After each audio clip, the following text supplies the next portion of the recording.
everybody, and welcome to Let's Go Outdoors Season 3. We have been offline for quite a while, and I do apologize to everybody who watches us for that, but we just made a major move to Kentucky, and we're now getting back on track, and we're starting by going to Kentucky parks. Now, normally we do state parks, but this is a federal park, and this has got 171,000 acres, and this place is called Land Between the Lakes. Now, this is such a huge property that it's going to be about a 3-part series we're going to do for it. We're going to cover everything from boating. We have an 1850s farm out here. There's a lot of trails out here. This is going to be trail heavy, so I want to warn you guys ahead of time. But we're going to get back on track, show you all the really good features, and just have a good time like we normally do, and we're going to bring you guys along with us. So come with us for Season 3 of Let's Go Outdoors, and we're glad to have you all. See you guys in a bit. Hey everyone, how are you doing? Thanks for joining me today. Welcome to Season 3 of Let's Go Outdoors. It's amazing, me and Mike are actually starting the 3rd season. We just moved to Kentucky. Our new series for this season is going to be the state parks and the federal parks of Kentucky. As a matter of fact, guess where we are, guys? We are in the lovely Land Between the Lakes Park. It's 171,000 acres. There's mountain biking, hiking, canoeing. There's an 1850s farm. This is great, guys. Stick along for these 3 parts, and I think you're going to enjoy it. And we'll see you in the Campgrounds of America, guys.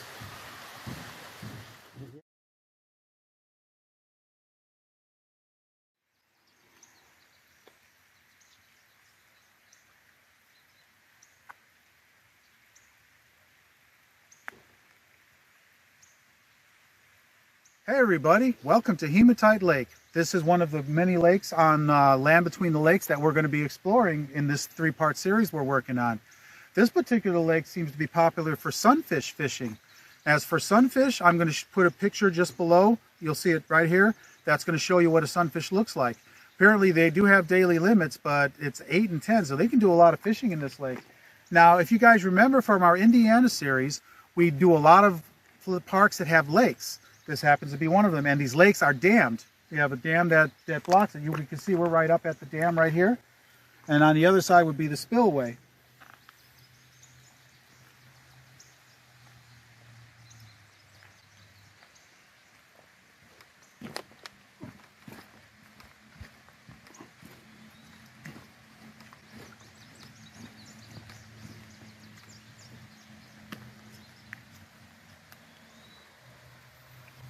Now they do monitor this. We saw some of the monitoring stations where they adjust the water flow, but this is what we find in a lot of these state and federal parks that we go to.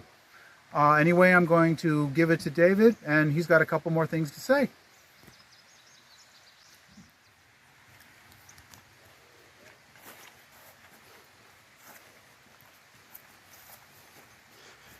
And Mike, I think we're actually on top of the dam right now. What do you think? I think you're right. We're literally on top of the dam. And it's really fascinating how this goes. This is just how it was when we were over at the Summit Lake. It was exactly the same way.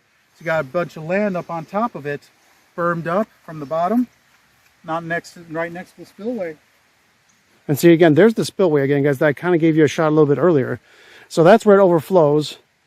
And then me and Mike are actually standing on top of the earthen part of the dam. Yep, so this is really cool. Stay with us, guys. It looks like this park's turning out to be real interesting so far. Yeah, 171,000 acres, guys. That's why we have to do this in 3 parts. Mm-hmm. Yeah.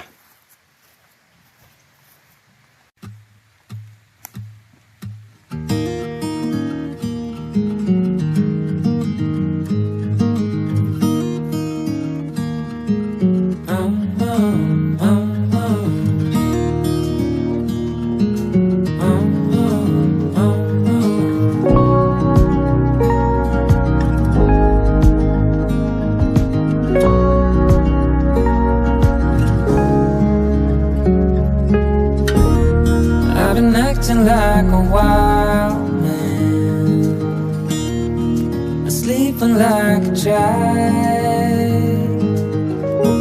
You're so luminous and vibrant. I'm always in bloom for you. Always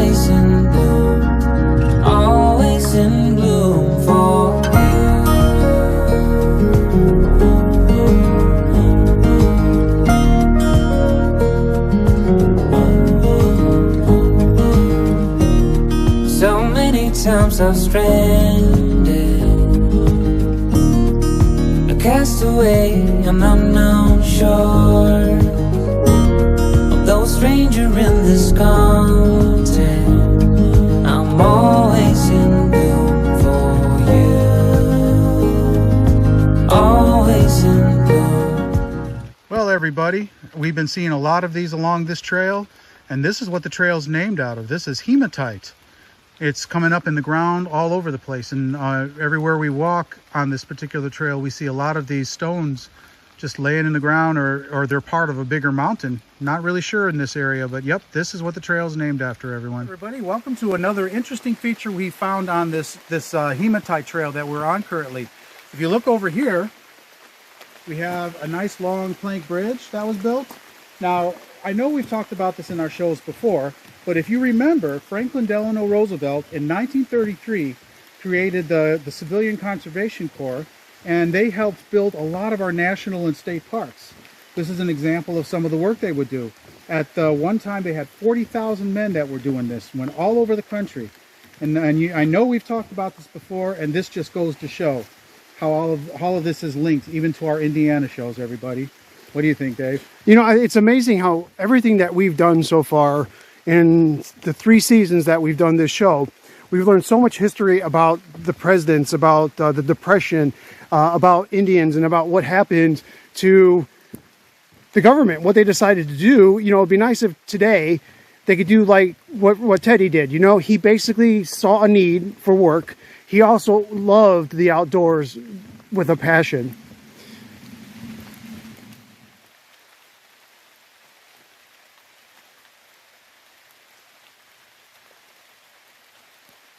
And so it just shows that the president saw a need for work for young people and created the Conservation Corps, which helped us create the great outdoors that we all use and enjoy today. Ain't that something, Mike? It is. And I want just a separate note, guys. Just want to let you guys know that this is what we do for all of those who have never watched our show before. We talk about history of the area. We show you the area. We show the things you can do in the area. And we just let you know. I mean, we have so many great parks in the United States. We're just beginning to scratch the surface, David and I. See you guys in the next section.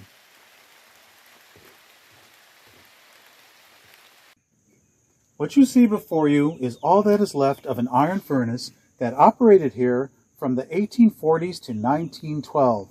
These quiet hills were once alive with the sound of axe blows and falling trees, the shouts of teamsters, and the rumble of carts on the roads. The air hung heavy with smoke and the smell of melting iron ore. Everything needed to produce iron was here. Ore, wood, limestone. Trees once again cover these hills, but the height of production of the hills you see around you would have been nearly bare of trees, crossed with roads and trails and pocked with large pits where material had been removed. It required a community of workers to run this furnace. Many skills were required to run it. You had the iron master or owner who directed the business operation of the furnace. You had the clerks who were responsible for the bookkeeping. You had the founders. These are the people who supervised the furnace operation. The keepers were the founders' assistants. Fillers or feeders pushed the carts loaded with charcoal, limestone, or iron ore to the furnace top. Guttermen prepared the sand beds in the casting house. Molders cast the iron into prepared forms. Colliers supervised the charcoal making process. Typically, about 12 full-time colliers were required to keep the furnace in operation. Now, the recipe for iron is a lot when you think about it, but what it produced was amazing. You needed 25 bushels of charcoal. You needed over 800 pounds of ore. You needed 80 pounds of limestone.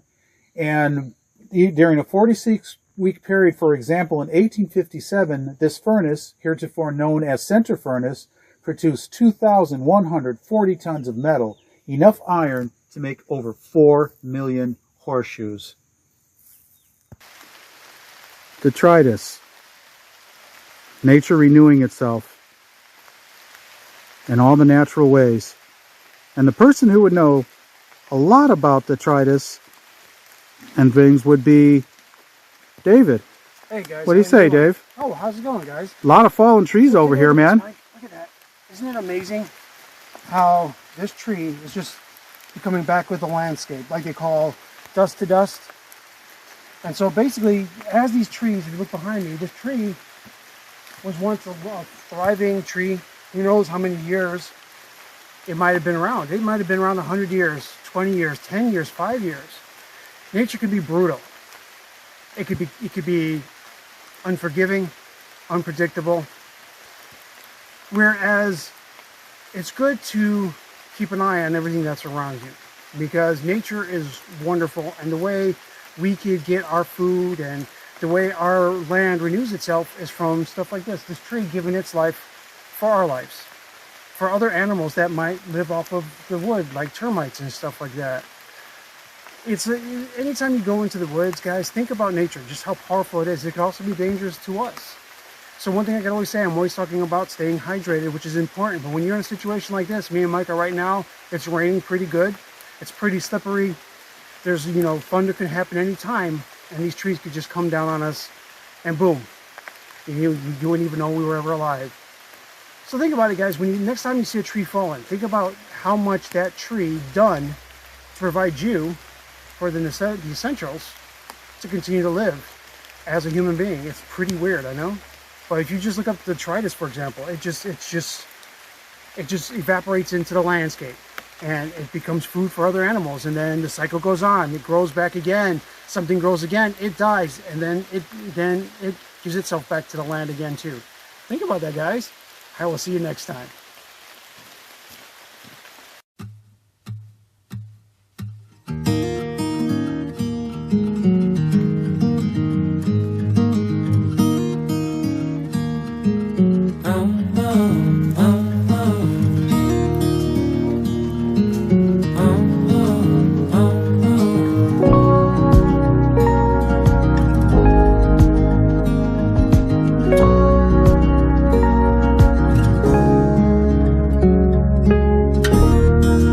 Acting like a wild man, sleeping like a child.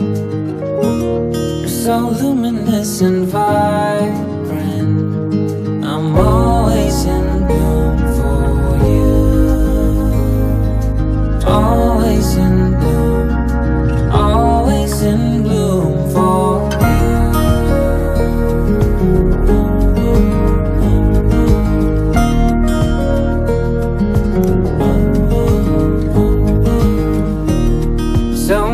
Times I've stranded,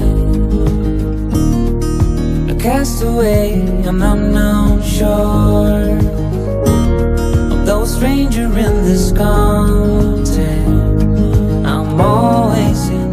Guys, this has been fun. Time for the final wood. So here we are, the land between the lakes in Golden Pond, Kentucky. Wow. That's all I gotta say. There's so much here to do, guys. We have to break this into 3 parts. So this video was our way of getting you guys interested, I hope, to stick around for the next couple episodes that we're going to do. So today we saw some more of the Conservation Corps stuff with the bridges and stuff that they built here, which is always something cool. We actually got a chance to take 2 trails, the Woodland Trail and the what's that trail? That Hematite Trail. Hematite Trail. Sorry, Yes. guys, had a brain fart. We're pretty tired today. A lot of trails that you have to really think about, up and down, different varying territories. Really nice. We learned that there is over 171,000. Yeah, that's a lot. 171,000 acres here. We learned about a little bit of the history. We learned a little bit about the central furnace that was creating iron ore here for a while, which was cool. We got to learn a little bit about the history of the property, which is always a good thing. And we're gonna hopefully get you interested in checking out more. We also did a brief summary on trees, fallen trees, and detritus, and the way that material, as it deteriorates over time, it goes back into the landscape and helps feed the landscape and helps new trees grow, and then the cycle grows and goes on and on and on. So I hope you guys enjoyed this nice little preview to our bigger plan for you guys. So thank you for joining us, guys. We love you guys, and we're so happy that you guys join us all the time. So we'll see you in the next campground of America. Thanks for staying around, guys. We'll see you next movie.